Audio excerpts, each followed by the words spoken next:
அக்னிப்பறவையின் முட்டையினை அடைக்காத்தேன். முட்டை பொரிந்தது. அக்னி குஞ்சு வெளிவந்தது. சிறு தணலாய் பெரும் சக்தியாய் அதன் வெம்மை தாங்காமல் மறுகுது நெஞ்சம். அண்ணா சாலையின் அகன்ற சாலை பகுதிகளில் உள்ள பல மாடி கட்டிடங்களில் ஒன்றில் இயங்கிக் கொண்டிருந்த அந்த அலுவலகம் காலை நேர பரபரப்போடு இயங்க ஆரம்பித்தது. உள்ளே பணிபுரிந்து கொண்டிருந்த ஆடவர் மற்றும் மகளிர் வேலைக்கு வர ஆரம்பித்தனர். ஒவ்வொருவராய் வந்து அவரவர் இருக்கையில் அமர்ந்து கொண்டிருந்த போது உள்ளே மூச்சு வாங்க ஓட்டமும் நடையுமாய் வந்த பெண் ஒருத்தி அமர்ந்திருந்த பெண்களில் ஒருத்தியை பார்த்து, குட் மார்னிங் வனஜா என்றால் மூச்சிறைக்க. பதிலுக்கு குட் மார்னிங் சுசீலா என்ற வனஜா, ஏண்டி இப்படி மூச்சு வாங்குது, மெதுவாக வரக்கூடாதா என்றாள். ஏன் சொல்ல மாட்ட? துர்வாச முனிவர் வருவதற்கு முன்னாடியே சீட்டில் வந்து உட்கார்ந்து விட்ட தைரியம் உனக்கு. துர்வாசர் வருவதற்கு முன்னாடி வந்துடணும்னு உயிரை கையில் பிடித்து கொண்டு நான் ஓடி வந்த தவிப்பு எனக்கு இல்லை தெரியும். போடி. அம்மா அடி, ஒரு வழியாக வந்துவிட்டேன் என்று சுசீலா அவளது சீட்டில் அமர்ந்து கொண்டு ஆசுவாச பெருமூச்சு விட பிரியா புயலாய் உள்ளே நுழைந்தாள். வரும்போதே ஹாய் வனஜ், காலங்காத்தாலேயே சுசீலா புலம்பிக் கொண்டிருக்கிறாளே, என்னவாம் என்று வம்பு கேட்கும் ஆர்வத்துடன் கேட்க, வனஜா, நத்திங் பிரியா, லேட் ஆயிடுச்சுன்னு பயந்துட்டாலாம். இப்போது நீ லேட்டாக தானே வர, துர்வாசருக்கு பயந்து ஓடியா வர, அதை தான் சொன்னேன், பொறிஞ்சு தள்ளுறா என்று கூறினாள். அதற்கு அந்த பிரியா, நான் மெதுவாக வந்தேனா? நெவர், நான் அப்போதே வந்துவிட்டேன். வாசலில் நின்று அரட்டை எடுத்துக்கிட்டு இருந்தேன். துர்வாச முனிவர் வந்துவிட்டார், அதான் சீட்டுக்கு வந்தேன் என்று கூற வனஜாவும் சுசீலாவும் பதறிப்போனார்கள். அடிப்பாவி, என்னடி சொல்ற? துர்வாசர் வந்தாச்சா? வனஜ், நீ உன் சீட்டுக்கு போ, நான் என் சீட்டுக்கு வந்துவிட்டேன் என்றபடி சுசீலா பாய்ந்து அவளது சீட்டை ஆக்கிரமித்து வேலை இருப்பது போல் குனிந்து கம்ப்யூட்டரை நோண்ட ஆரம்பித்தாள். வேலை பார்ப்பது போல் பாவனை செய்தபடி குனிந்து இருந்தாலும் விழிகள் வாசலை பார்த்தபடி இருந்தன. வெளியே டக் டக் என்று ஷூவின் கம்பீரமான காலடி சத்தம் கேட்டது. அந்த அலுவலகத்தின் அனைத்து ஊழியர்களும் வேலை செய்யும் பாவனையில் கம்ப்யூட்டரை கட்டி அணைத்து கொள்ள ஆதித்தன், அந்த நிறுவனத்தின் GM என்று அழைக்கப்படும் ஜெனரல் மேனேஜர் பதவி வகிப்பவன், உள்ளே நுழைந்தான்.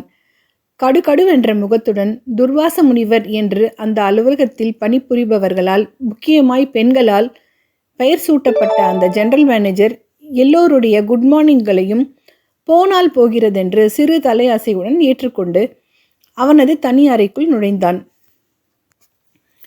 அவன் உள்ளே போன அடுத்த நிமிடம் அலுவலகமே மூச்சு வாங்கி ஆசுவாசப்பட்டு கொண்ட நேரத்தில் பிரியாவின் டேபிளின் மேல் இருந்த இன்டர்காம் அலறியது. பிரியா அதைவிட வேகமாய் அலறிக்கொண்டு எடுத்து பேசினாள். பிரியா, கொஞ்சம் வந்துவிட்டு போங்க என்று ஆணையிட்டது ஆதித்தனின் குரல். உயிரெல்லாம் வடிந்துவிட்ட நிலையில் சவமாய் வெளுத்து போன முகத்துடன் அவள் சீட்டை விட்டு எழுந்திருக்கையில் பக்கத்து சீட்டு வசுமதி துக்கம் விசாரித்தாள். என்னடி பிரியா, துர்வாச முனிவரின் சாபம் இன்றைக்கு உன்கிட்ட இருந்து ஆரம்பிக்க போகுதா? இன்றைக்கு முதல் வலி நீதானா? நல்லா மாட்டினேன்னு சொல்லு. வசு ப்ளீஸ், நானே நொந்து போயிருக்கேன், நீ வேற மேலேயும் நோகடிக்காத. எதுவானாலும் உள்ளே போய் அர்ச்சனையை வாங்கி கட்டி கொண்டு வந்து நொந்து போ. லேட்டாக போனேன்னு வெய்யு, துர்வாசர் அதுக்குள்ளே வெளியில் வந்து எல்லார் மத்தியிலையும் காய்ச்சுன்னு காய்ச்சிரும். தேவையா? அடிப்பாவி, அந்த ஆளு மாதிரி நீயும் சாபம் கொடுக்குறியடி. நான் உள்ளே போய் அர்ச்சனை வாங்கி கட்டி கொள்வதை கேட்க உனக்கு அவ்வளவு ஆசையாடி? போறேன்டி, எல்லாம் என் நேரம், போய் வாங்கி கட்டி கொண்டு வருகிறேன். நடுங்கிக் கொண்டே போய் Adithan MA MBA general manager என்ற போர்டு மாட்டப்பட்டிருந்த அறையின் முன் நின்று மெதுவாய், மிக மெதுவாய் ஒரு விரலால் கதவை தட்டினாள் பிரியா. எஸ் கமின் என்ற கண்டிப்பான குரல் கேட்டவுடன் கதவை தள்ளிக்கொண்டு உள்ளே சென்றாள். வெளிர் நீல சுடிதாரில் அழகாய் மாடலிங் பெண் போன்ற தோற்றத்துடன் முன்னால் வந்து நின்ற பிரியாவின் அழகு கொஞ்சம் கூட பாதிக்காதவனாய் அந்த ஆதித்தன் முறைத்தான். மென்று துப்பிய வார்த்தைகள் போல் டேக் யுவர் சீட் என்றான். 28 வயது வாலிபனான அவன் முன்னால் நிற்கும் உணர்வில்லாமல் செங்கல் காண வாசலின் உள்ளே நிற்பது போல் வியர்த்து விறுவிறுக்க நின்றிருந்த பிரியா, இட்ஸ் ஓகே சார் என்றால் அவசரமாக. ஏன், உட்கார பிடிக்காதா? நின்று கொண்டிருந்தால்தான் பிடிக்குமா? அதனால்தான் ஆஃபீஸ் நேரத்தில் ஆஃபீஸ் சீட்டில் உட்காராமல் ஆஃபீஸ் வாசலில் நின்று கொண்டிருந்தீர்களா? சார், அது வந்து. எது வந்து? இந்த வந்து போயெல்லாம் வேண்டாம்.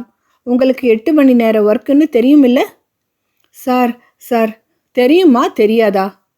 I want immediate answer. தெரியும் சார் அது தெரிந்துமா ஆஃபீஸ் நேரத்தில் வாசலில் நின்று அரட்டை அடித்து கொண்டிருந்தீர்கள்? மாத கடைசியில் 1000 கணக்கில் சம்பளம் கொடுப்பது நீங்கள் வேலை செய்யணுங்கிறதுக்காக, அரட்டை அடிக்கிறதுக்கு இல்லை. புரியுதா? காலையில் வந்த உடனேயே அரட்டை கச்சேரி ஆரம்பித்து வைக்கிறீங்களே, உங்களுக்கு கொஞ்சமாவது மனசாட்சி இருக்கிறதா இல்லையா? இல்லை சார், அது என்று பதறினாள் பிரியா. இல்லையா? எது இல்லை? மனசாட்சி இல்லையா? ஐயோ, நான் அந்த அர்த்தத்தில் இல்லைன்னு சொல்லவில்லை சார் என்று பிரியா பரிதவித்தாள். குட், இன்னைக்கு நாள் நல்லபடியாக ஆரம்பிச்சிருக்கு. ஐயோ அம்மானு அருமையாக பேசுகிறீங்க. இதை தான் காலேஜில் படித்து டிகிரியாக வாங்கினீங்களா? இல்லை சார் என்று இல்லை என்ற பதிலை தவிர எந்த பதிலை இந்த கேள்விக்கு கூறுவது என்று தடுமாற்றத்துடன் பிரியா கூறினாள். முதலில் இந்த பிளடி இல்லையை விட்டு தொலையுங்கள். இன்னொரு தரம் இப்படி பிஹேவ் பண்ணினால் மெமோ கொடுத்து விடுவேன். Be careful. ஆஃபீஸுக்கு வருவதாக நினைக்கிறீங்களா இல்லை மெரினா பீச்சுக்கு வருவதாக நினைக்கிறீங்களா? லுக் மேடம், இந்த லூட்டி அடிக்கிறது, அரட்டை அடிக்கிறது இதையெல்லாம் மூட்டை கட்டி வச்சுட்டு இந்த ஆஃபீஸில் வேலை பார்க்குறதா இருந்தால் வேலை பாருங்க. இல்லைன்னா ரிசைன் பண்ணிவிட்டு உங்கள் வீட்டு வாசலில் போய் நின்று அரட்டை அடிங்க. Mind it. புரியுதா? Yes sir. என்னத்துக்கு இப்போ எஸ் போடுறீங்க? ரிசைன் பண்ணிடுறீங்களா? No no no sir. Yes no, இந்த 2 வார்த்தையை விட்டால் வேறு வார்த்தை எதுவும் பேச தெரியாதா? ஆனால் அரட்டை அடிக்க ஆரம்பித்தால் மட்டும் சரளமாய் வார்த்தைகள் வந்து விழுகின்றதே, எப்படி? இனிமேல் ஜாக்கிரதையாய் நடந்து கொள்கிறேன் சார் என்று தழைந்த குரலில் பேசிய பிரியாவின் கண்களில் நீர் திரையிட்டிருந்தது. அதை கவனிக்காதவன் போல் ஆதித்தன் பேசினான். ஜாக்கிரதையாய் நடக்க நீங்கள் என்ன கம்மி மேலே நடக்க போறீங்க? ஆஃபீஸ் நேரத்தில் ஆஃபீஸ் வேலையை மட்டும் பாருங்க மேடம், எனக்கு அது போதும். ஆஃபீஸ் நேரம் முடிந்தவுடன் நீங்கள் எக்கேடு கெட்டால் எனக்கு என்ன? ஓகே சார் என்று இந்த பதிலுக்கும் அவன் என்ன கூறப்போகிறானோ என்ற பயத்துடன் பிரியா கூறினாள். அவளது பயத்தை மெய்ப்பிப்பது போல ஏதோ பேச வாய்த்திருந்தவன் ஃபோன் பண்ணி அடிக்கவும் அதை எடுத்து, hello, Magna powers limited GM here என்றபடி அவளை போகலாம் என்று ஒற்றை விரலால் சைகை செய்து வெளியேற்றினான். கிழிந்து போன துணியாய் வெளியே வந்தாள் பிரியா. உள்ளே ஆதித்தன் கத்திய காட்டு கத்தலை செவிமடுத்திருந்த அலுவலகத்தின் சக ஊழியர்களின் இரக்கமான பார்வைகளை கடந்து அவளது இருப்பிடத்திற்கு போய் அமர்ந்தாள். அவளது காலை நேரத்து உற்சாகம் ஆதித்தனின் அக்னி பேச்சில் பொசுங்கி போயிருக்க இயந்திரமாய் கண்களில் நீர் வழிய வேலையில் ஆழ்ந்தாள். அத்தியாயம் 2. நீரென்றால் நான் நீர், தீ என்றால் நான் தீ, மலரென்றால் நான் மலர், முள்ளென்றால் நான் முள். எதுதான் நான் என்று நீயே நிர்ணயிக்கிறாய், நான் அல்ல. அலுவலக சுவர் கடிகாரம் 1 என அடித்தது. அந்த சத்தத்திற்காக காத்திருந்தது போல் அனைவரும் கம்ப்யூட்டரை அணைத்துவிட்டு மதிய உணவிற்கு ஒவ்வொருவராக எழுந்து செல்ல ஆரம்பித்தனர். ஆண் பெண்களில் பலர் அலுவலக கேன்டீனை நோக்கி நடக்க, பெண்கள் அனைவரும் டைனிங் ஹால் என அழைக்கப்படும் உணவு அருந்தும் அறைக்கு சென்றார்கள். மதிய உணவு நேரம்தான் அவர்களுக்கான நேரம். குடும்ப சுமைகளை பகிர்ந்து கொள்வது, அரசியல் பற்றி அலசுவது, விளையாட்டை விமர்சிப்பது, புதிதாய் வந்திருக்கும் சேலை துணிமணிகள் நகைகள் பற்றி பேசுவது, யாராவது புது டிசைனில் உடை அணிந்திருந்தாலோ அல்லது நகை அணிந்திருந்தாலோ அதை பற்றி பாராட்டுவது, கருத்து சொல்வது, சினிமா பற்றி பேசுவது, டிவி சீரியல்கள் எந்த தரத்தில் இருக்கிறது என்ற இவர்களது TRP ரேட்டிங்கை கடைப்பரப்புதல் என்று அந்த 1 மணி நேரமும் பணிபுரியும் மகளிருக்கான தனி உலகமாக இருக்கும். இவற்றினிடையே அலுவலக அக்கப்போர்கள் நிச்சயம் பேசப்படும். அன்றைய உணவு இடைவேளையில் அலுவலக பெண் ஊழியர்களின் வாய்களில் உணவுக்கு பதில் ஆதித்தன் அறைப்பட்டான். ஆளுக்கு ஆள் ஆறுதல் வார்த்தைகளை பிரியாவை நோக்கி அள்ளிவிட பிரியா அழுது விட்டாள். ஐயோ பிரியா, என்னப்பா இது? இதுக்கு போய் கண்ணீர் விடலாமா? துர்வாசர் குணம் தான் உனக்கு தெரியுமே. நீ ஏண்டி அது கண்ணில் படுற மாதிரி வாசல்ல நின்று தொலைச்ச என்று வசுமதி வினவ, அசட்டு தைரியம் வசு, ஒரே நிமிடம்தான் ஸ்லோ பண்ணியிருப்பேன், அதுக்குள்ளே GMN கார் உள்ளே வந்துடுச்சு என்றாள் பிரியா. ஏய் பிரியா, இங்கே பார், ஏண்டி இன்னும் பேயறிஞ்ச மாதிரி இருக்க? ரிலாக்ஸ்டா. நீ இப்படி டல்லாக இருந்தா உன் முகம் பார்க்கவே சகிக்கல என்று வனஜா கூற, ஆமாண்டி, அவன் முகம் இப்போ பார்க்க சகிக்கிற மாதிரி இல்லாதது தான் பிரச்சனையா? என்ன மனுஷன்டி அந்தாள், எப்போ பார்த்தாலும் பெண்களை அழுக வச்சுக்கிட்டு. எந்த மகராசி எந்த நேரத்தில் பெத்தாலோ? ஏண்டி இந்த ஆளுக்கு பெண்களை கண்டாலே பிடிப்பதில்லை என்று சுசீலா கேட்டாள். இதை போய் என்னிடம் கேட்டால் எனக்கு என்னடி தெரியும்? இதை அந்த ஆளோட அம்மா கிட்டேயோ அக்கா தங்கச்சிக்கிட்டேயோ தான் கேட்கணும் என்றாள் வனஜா.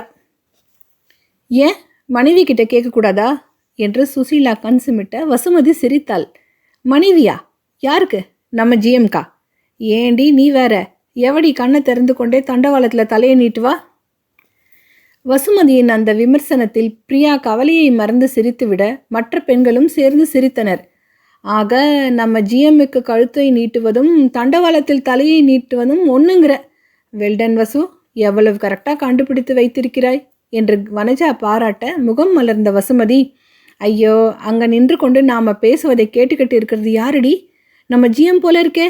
போச்சு வசு, மதியம் காய்ச்சல் உன்னிடமிருந்து ஆரம்பமா என்ற அவளின் அடுத்த வார்த்தைகளை கேட்டதும் நெஞ்சை பிடித்து கொண்டு கண்கள் நிலை குத்த அமர்ந்து விட்டாள் வசுமதி. ஏய் வசு, என்னடி ஆச்சு? விளையாட்டுக்கு சொன்னேன்டி. சசி, தண்ணி எடுடி.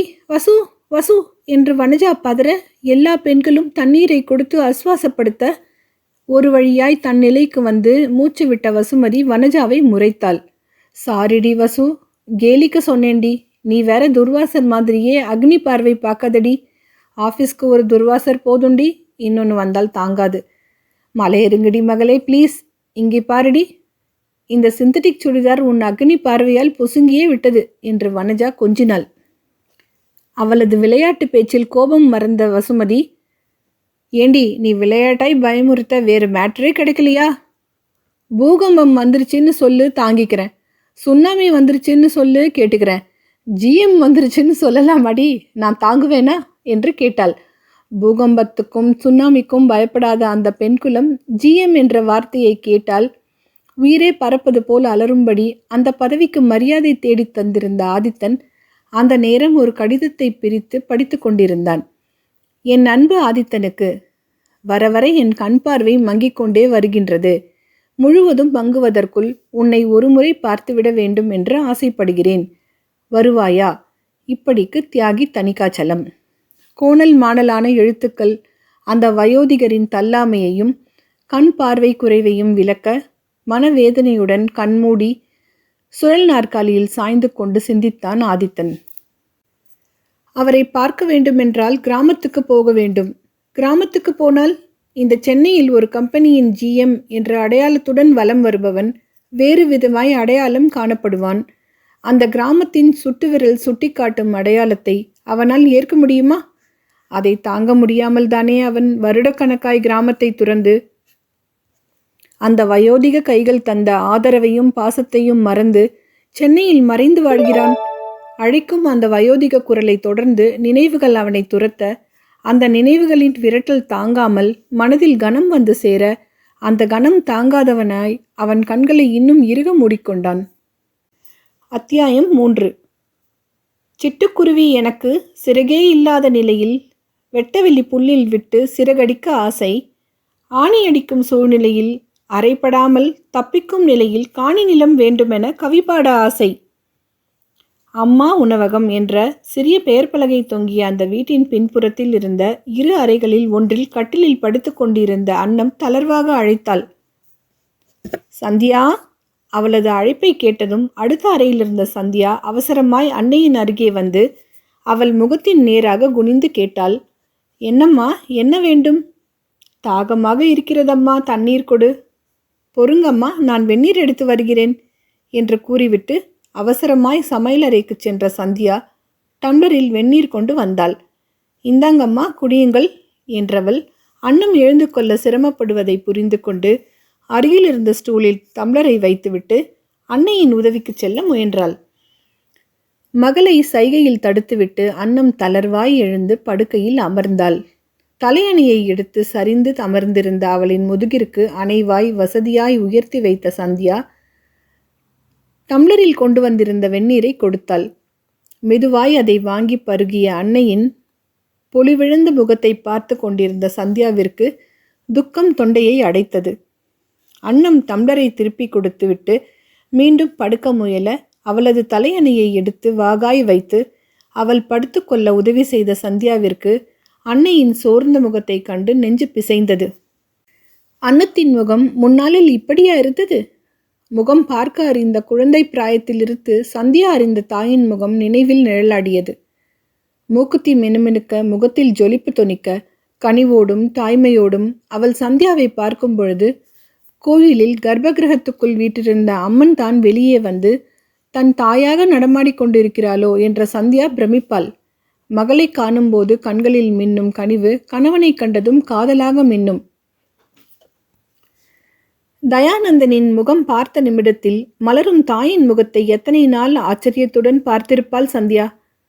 கண்களில் மையிலும் நடையில் ஒயிலும் சேர அவள் தயானந்தனிடம் காதலுடன் பேசும்போது தன் மகளை கூட மறந்து விடுவாள். கணவனின் மேல் உயிரையே அல்லவா வைத்திருந்தாள். கடமைக்காக வாழ்ந்திருந்தால் அன்னம் இப்படி நைந்து படுக்கையில் விழுந்திருக்க மாட்டாள். காதலாய் அல்லவா வாழ்ந்துவிட்டாள். தயானந்தனும் அன்னத்திற்கு சளைத்தவன் அல்ல. அன்னத்தையே சுற்றி சுற்றி வந்தான். அலுவலகம் முடிந்து வீடு திரும்பும்போது மனைவிக்கு மலர்சரம் வாங்காமல் அவன் வந்ததில்லை. மாத சம்பளம் வந்தவுடன் புது சேலை வாங்கி தராமல் இருந்ததில்லை. வருடாந்திர போனஸ் வந்தால் அடுத்த நாளே அன்னத்தின் கழுத்தில் புது நகை மின்னும். மகள் பிறந்த பின்னும் மனைவிக்கு அடுத்தே மகளை கொண்டாடியவன் அவன். மனைவியையும் மகளையும் இரு கண்களாகவே பாவித்தான். யார் கண் பட்டதோ தெரியவில்லை. தயானந்தனின் பார்வை திசை மாறியது. மாறிய காலத்தை புரிந்து கொள்ளாமல் கணவன் மேலிருந்த மையில் குறையாமலே வாழ்ந்து வந்த அன்னம் ஒரு நாள் உண்மையை நேருக்கு நேராக சந்திக்க வேண்டி வந்தது. அன்று அவள் கண்களிலிருந்து கனிவு மறைந்தது, காதல் மறைந்தது. சீற்றமும் சினமும் அதில் குடிக்கொண்டன. அன்னம் என்று வாசலில் தயானந்தன் அழைக்கும் குரல் கேட்டு துள்ளலுடன் ஓடி வந்து, இதோ வந்துட்டேங்க என்று கொஞ்சம் குரலில் கூறிக்கொண்டே கதவை திறந்தவள் திகைத்தாள். அங்கே தயானந்தனுடன் ஒரு பெண் நின்று கொண்டிருந்தாள். அன்னத்தை விட அழகாய் இளமையாய் முகத்தில் ஒருவித கவர்ந்திருக்கும் காந்த தன்மையுடன் நின்றிருந்த அந்த பெண் தயானந்தனின் தோளோடு தோல் உராய கையில் பெட்டியுடன் நின்றிருந்தாள். அன்னத்தின் கண்களில் இவள் யார் என்ற வினா எழுவதை கவனிக்காதவன் போல் உள்ளே நுழைந்த தயானந்தன், உள்ளே வா காந்தா என்று உடன் வந்த பெண்ணை பார்த்து அழைத்தான். தோற்றத்திற்கேற்ற பெயர் கொண்ட அந்த காந்தாமணி உள்ளே நுழைந்தாள். கதவை மூடி தாழிட்ட தயானந்தன் அந்த காந்தாமணியை பார்க்க அவள் வீட்டைச் சுற்றி உரிமையுடன் ஒரு பார்வையை சுழல விட்டபடி அங்கிருந்த சோஃபாவில் சுவாதீனமாய் உட்கார்ந்தாள். தயானந்தன் அன்னத்தின் பார்வையை நேருக்கு நேராய் பார்க்காமல் சுவரை பார்த்தபடி, அன்னம், இது வந்து காந்தாமணி என்று தயங்கி தயங்கி இழுக்க அன்னத்தின் அடிவயிற்றில் கலக்கம் மூண்டது.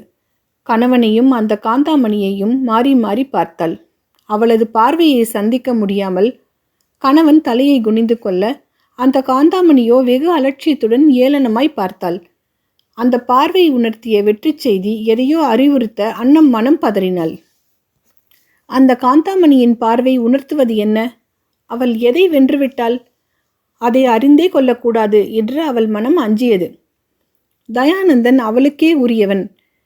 அவன் அன்னத்தின் கணவன். பசுவை தேடும் கன்றாய் அவள் பார்வை தயானந்தனின் பதில் பார்வைக்காக, அவனது காதல் பார்வைக்காக ஏங்கி அவன் மேல் படிந்தது. அவனோ அவளது உயிர் தவிப்பதைக் கண்டும் காணாதவனாக அவளது பார்வையை சந்திப்பதை தவிர்த்தான். மனைவியின் மருண்ட தோற்றத்தை காண தெம்பில்லாதவனாக தயானந்தன் விழிகளை திருப்பினான். அங்கே இரட்டை பின்னலுடன் அழகான ரோஜா நிற கவுன் அணிந்து கொண்டு மருள் பார்வையுடன் திடீர் விருந்தாளியை சுவாரஸ்யமாய் பார்த்து கொண்டிருந்த 8 வயது சந்தியாவை நோக்கி கைகளை நீட்டினான். தகப்பன் நீட்டிய கைகளுக்குள் ரோஜா குவியலாய் புகுந்து கொண்டாள் சந்தியா. தயானந்தனின் கழுத்தில் கை போட்டு அவனது தோள்களில் சலுகையாக சாய்ந்து கொண்ட சந்தியா காந்தாமணியை நோக்கி விரலை நீட்டி, இவங்க யாருப்பா என்று கேட்டாள். தான் கேட்க அஞ்சிய கேள்வியை எளிதாக கேட்டுவிட்ட மகளை பதைப்புடன் நோக்கினாள் அன்னம். அவளது மனதில் அபாயமணி அலறியது. அன்னம், இங்கிருந்து ஓடிவிடு. உன் காதல் கணவன் உன்மேல் இடியை இறக்கும் முன் தப்பித்து விடு. அவன் கூறப்போகும் கொடும் சொற்களை உன் செவிகள் கேட்கும் முன்னர் ஓடிவிடு என்று அவள் மனம் எச்சரிக்க, நகர முடியாமல் கால்கள் துவைத்த துணி போல் தோய்ந்துவிட, நிற்க முடியாமல் சுவரை பற்றி கொண்டு நின்றாள் அன்னம். சொல்லாதே, என் உயிரை குடிக்கும் வார்த்தை எதையும் சொல்லிவிடாதே என்று அவள் விழிகள் கெஞ்ச, அதை கவனிக்க மறுத்தவனாய் அவளது பதட்டத்தை மெய்ப்பிக்கும் வகையில் ஆழ்ந்த குரலில் அவளது உயிரை பறிக்கும் அந்த வார்த்தைகளை கூறினான் அவள் கணவன். இதுதான் உன் சித்திடா? ஆ என்று குரல் எழுப்பிய வண்ணம் விழிகள் விரிய பார்த்த அன்னம் அப்படியே பின்னே நகர்ந்தாள். அவள் உயிரின் நாணி வேரை பறிக்கும் அந்த படுபாதக பதிலை உரைத்தவன் அவளுக்கு புறமுதுகு காட்டி நின்று கொண்டிருந்தான். அவன் தோள்களை பற்றி தன் புறம் திருப்பியவள் வெறிகொண்ட வேங்கையாய் மூச்சு வாங்கினாள். என்ன சொன்ன? எங்கே என் முகத்தை பார்த்து சொல்லு. அண்ணோ, நான் சொல்வதை கொஞ்சம் பொறுமையாக கேளு. எதை பொறுமையாக கேட்க? நான் மோசம் போன கதையவா இல்லை நீ சோரம் போன கதையவா? அண்ணம், இப்போ என்ன கெட்டு போச்சுன்னு இந்த கத்துற? கெட்டு போகலையா? எதுவுமே கெட்டு போகலையா? நீ கெட்டு போகலையா? ஆமாண்டி, அதுக்கு என்ன இப்போ? நான் கெட்டு தான் போயிட்டேன். இப்போ என்னங்கிற நீ? நான் ஆம்பளடி, 4 காசு சம்பாதிக்கிறவன், அப்படி இப்படி தான் இருப்பேன். பொட்டை கழுத, நீ எதுத்தா கேள்வி கேட்குற? இப்போ ஆமான்னு சொல்லிட்டேன்ல, என்னடி செய்வ? என்ன செய்வேனா? எதுவும் செய்வேன். பொம்பளைன்னா உனக்கு அத்தனை இலக்காரமாக போச்சா? நீ வணங்குற வரைக்கும் தான் நான் தேவி. என்னை பழி எடுக்கணும்னு நினச்ச நான் காளி. நீ என்னவா வேணும்னாலும் இருந்துக்க. இந்த வீட்டுக்குள்ளே இருக்கிறதானா காளி அவதாரமெல்லாம் எடுக்க முடியாது. நீ சொல்கிறபடி நான் ஆடிக்கிட்டு இருந்த காலமெல்லாம் மலையேறி போயிடுச்சு. இது என் வீடுடி, என் இஷ்டப்படி தான் இருப்பேன். அப்போ முடிவா நீ என்ன சொல்கிற? இந்த வீட்டில் இவ இருக்கக்கூடாதுன்னு நான் சொல்கிறேன். இவ இருக்கிற திசை பக்கம் கூட நீ திரும்பக்கூடாதுன்னு நான் சொல்கிறேன். இவ சவகாசத்திற்கு இப்போவே நீ தலை முழுகிடணும்னு நான் சொல்கிறேன். செய்ய முடியுமா முடியாதா? இவளை நான் 2ஆம் தரமாக கல்யாணம் பண்ணிக்கிட்டேன். இனிமே இவ நம்ம கூட தான் இருப்பா. உன் கூட இருப்பான்னு சொல்லு, நம்ம கூடன்னு சொல்லாத. அப்படின்னா என்னை எழுத்துக்கிட்டு உன்னால் என்னடி செய்ய முடியும்? எது வேணும்னாலும் செய்ய முடியும். போலீஸ் ஸ்டேஷனுக்கு போக முடியும். கட்டின பொண்டாட்டி உயிரோடு இருக்கும்போது இன்னொரு கல்யாணம் கட்டினா என்ன ஆகும்னு காட்ட முடியும். ஜெயிலில் களி திங்க வைக்க முடியும். நீ வேலை பார்க்குற ஆஃபீஸில் உன் மேலதிகாரிகிட்ட வந்து நின்று புகார் சொன்னேன்னு வெய், உன் வேலையை காலி பண்ண முடியும். 4 காசு சம்பாதிக்கிறவன்னு பெருமை அடிச்சியே, அதுக்கு வழி இல்லாமல் உன்னை ரோட்டில் நிறுத்த முடியும். ஆனால் நான் அதையெல்லாம் செய்ய மாட்டேன். எப்போ குடியிருக்கிற வீட்டை கோயிலாக மதிக்காமல் வேறொருத்தியை கூட்டிகிட்டு வந்தியோ அப்போவே நீ ஈன பெறுவீங்கிறத நிரூபிச்சிட்ட. என்னை விட இன்னொருத்தி மேல்னு நீ நினச்சிட்ட பின்னால் இனி நீயா திருத்தி வந்தாலும் எனக்கு நீ வேண்டாம். என் வீட்டில் இருந்து கொண்டு என்ன வேணாம்னு சொல்ல உனக்கு என்ன தைரியண்டி? வாய்க்கொழுப்பா? இவ்வளவுக்கு பின்னாலும் இந்த வீட்டில் இருப்பேன்னு நினச்சேன். உன்னை மாதிரி மானம் கெட்ட மனுஷனாக இருந்தால் இருந்திருப்பேன். நான் மானமுள்ள மனுஷி. இந்த வீட்டில் இனி ஒரு கணம் கூட இருக்க மாட்டேன். இங்கே இருக்காம எங்கடி போவ? அது என் பிரச்சனை. உனக்கு அது தேவையில்லை. நகரு. நானும் என் பெண்ணும் இந்த கணமே வீட்டை விட்டு வெளியே போயாகணும். இங்கே நின்று உன் முகத்தை பார்க்க பார்க்க என் உடம்பெல்லாம் பத்திக்கிட்டு எரியது போல இருக்கு. வழியை விடு. வழியை விடாமல் மறித்து கொண்டு நின்றிருந்த தயானந்தன் கூறினான். இங்கே பார், வெளியே போய் நீ என்னடி செய்வ? படிச்சிருக்கியா? 8ஆம் கிளாஸை தாண்டல, வெளியே போகிறாளாம். உனக்கு என்ன தெரியுங்கிற தைரியத்தில் வெளில போகிறேங்கிற? நான் படிக்காதவ தான், சம்பாதிக்க வழி இல்லாதவ தான். அந்த தைரியத்தில் தானே நீ இன்னொருத்தியை கொண்டு வந்த. நான் என்ன செய்வேங்கிற கவலை உனக்கு வேண்டாம். அது உனக்கு தேவையில்லாத கவலை. வழியை விடு. நீ போனா போடி, என் பெண்ணை ஏன் கூட்டிகிட்டு போகிற என்று அவன் சந்தியாவின் கையை பிடித்து இழுக்க, அவன் கையை தட்டிவிட்ட அன்னம், உன் பெண்ணா? யார் அது? இவள் என் பெண். இந்த உட்கார்ந்துருக்காளே காந்தா, மணி, இவ வயிற்றுல இனி பிறக்கிறது தான் உன் பெண்ணு. அதை நாளைக்கு பார்ப்போம்டி. இப்போ என் பெண்ணை விடு. இங்கே பார், நான் சொன்னால்தான் இவள் உன் பெண், தெரிஞ்சுக்க. அது அந்த காலம்டி. இப்போ 1008 டெஸ்ட் வந்தாச்சு. சந்தியாவை விடாமல் அவன் வாதாடி கொண்டிருக்க அன்னம் வெகுண்டாள். இப்போ என் பெண்ணை விட போறியா இல்லையா? பாரு அண்ணம், வெளியே போகிறேன்னு வீராப்பு பேசாமல் வீட்லேயே அடங்கி கிட. பேசாமல் இங்கேயே இரு. இங்கேயே இருந்து நீ அவ கூட வாழறத பார்த்துக்கிட்டு நடப்பணமாக அடுக்கலையில் முடங்கி கிடக்கவா? நீ மனிதனா இல்லை மிருகமா? அப்போதும் தயானந்தன் வழியை விடாமல் மறிக்க அந்த காந்தாமணி அழைத்தாள். தயானந்த். என்ன காந்தா என்று குழைந்தான் அவன். அவங்க போவதனால் போகட்டும், விட்டுவிடுங்கள். ஏதோ மறுத்து பேச வாய் எடுத்தவனை புழுவை பார்ப்பது போல் கேவலமாய் பார்த்தபடி அன்னம் ஏளனமாய் நகைக்க வாயடைத்து போய் அவன் திக்பிரமையுடன் நிற்கும்போது நெருப்பு பார்வையுடன் கட்டிய துணியுடன் மகளையும் மனதில் தைரியத்தையும் கைப்பிடித்து கொண்டவளாய் அன்று வெளியேறியவள்தான் அன்னம். இன்று வரை கணவன் இருக்கும் திசை பக்கம் திரும்பி கூட பார்க்கவில்லை. தந்தையின் நினைவு கூட சந்தியாவுக்கு வந்து விடாதபடி தாய்க்கு தாயாய் தகப்பனுக்கு தகப்பனாய் நின்று போர்க்களமாய் ஆன வாழ்வில் துணிந்து நின்று வாழ்ந்து காட்டினாள். அத்தியாயம் 4.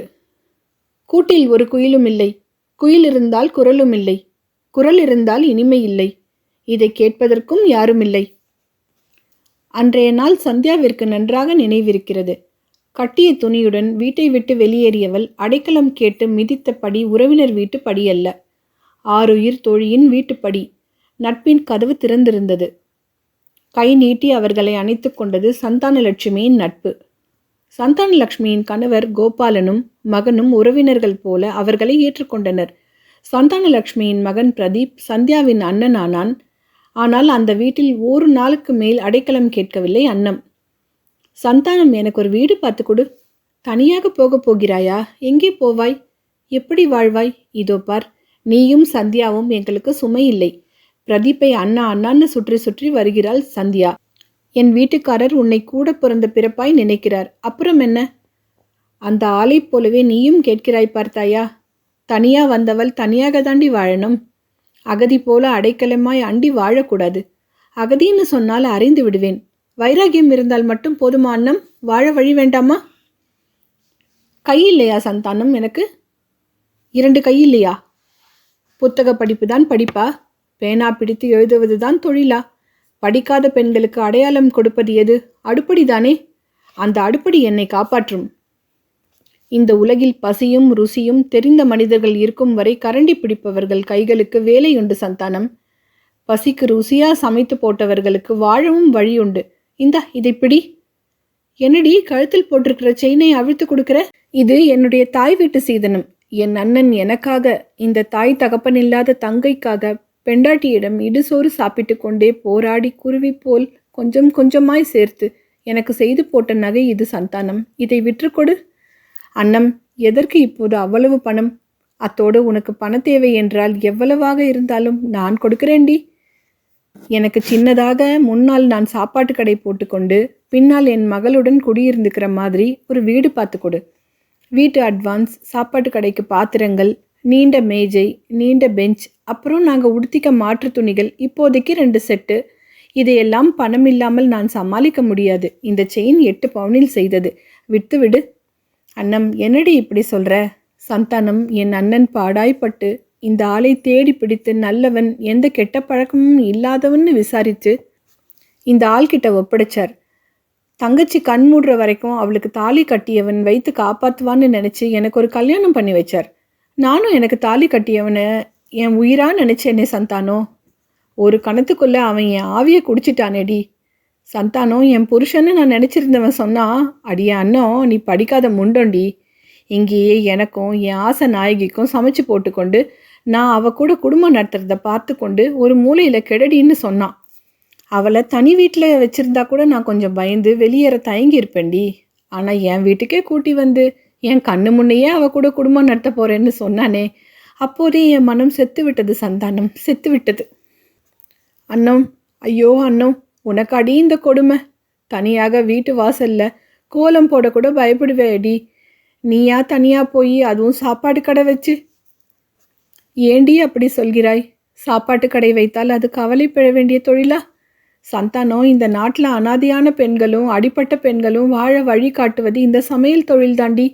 கரண்டி பிடிச்சவங்களுக்கு கடைசி வரை ரிட்டையர்மெண்ட் கிடையாது.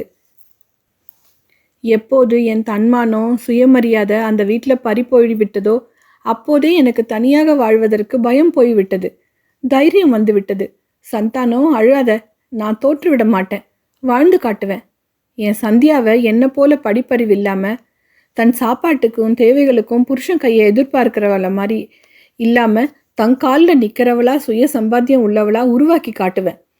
அதுவரை நான் ஓய மாட்டேன். சந்தானம், எனக்கு பண உதவியெல்லாம் வேண்டாம். யாரும் இல்லைன்னு நான் சோர்ந்து போகும்போது எனக்கு சாய்ந்து கொள்ள தோள் கொடு, அது போதும்.